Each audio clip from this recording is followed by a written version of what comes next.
Magandang araw sa inyo mga kaibigan. Itong ating almusalita sa araw na ito, June 8. Ang ebanghelyo natin is Luke 2:41 to 51. Sabi ng ebanghelyo, Jesus went down with them, returning to Nazareth, and he continued to be obedient to them.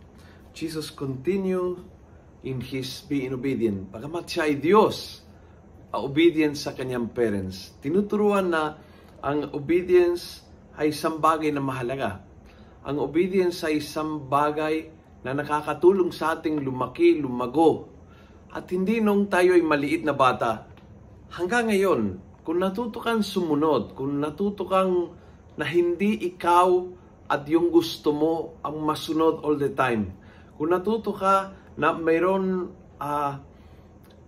tao na binigyan ng Diyos ng authority over you, at natuto kang hanapin ang kanyang kalooban, ang kalooban ng Diyos sa mga tao na itinalaga ng Diyos over you, I tell you, walang tigil ang pag-uunlad at paglaki sa mata ng Diyos. That's the only way na tayo ay nagmamature, umuunlad, tumitibay, lumalalim ang ating pananampalataya ay kapag matuto tayong sa kalooban ng Diyos, sumunod, at sa tao na nasa ating taas bilang authority ay matutong sumunod. Obedience ay isa sa mga quality na kalugot-lugot sa Diyos.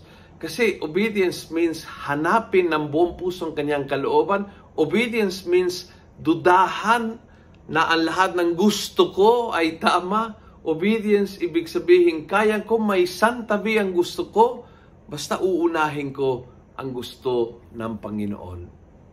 Naway maging obedient tayo sa Panginoon na siyang bukal na lahat ng bendisyon ng buhay natin.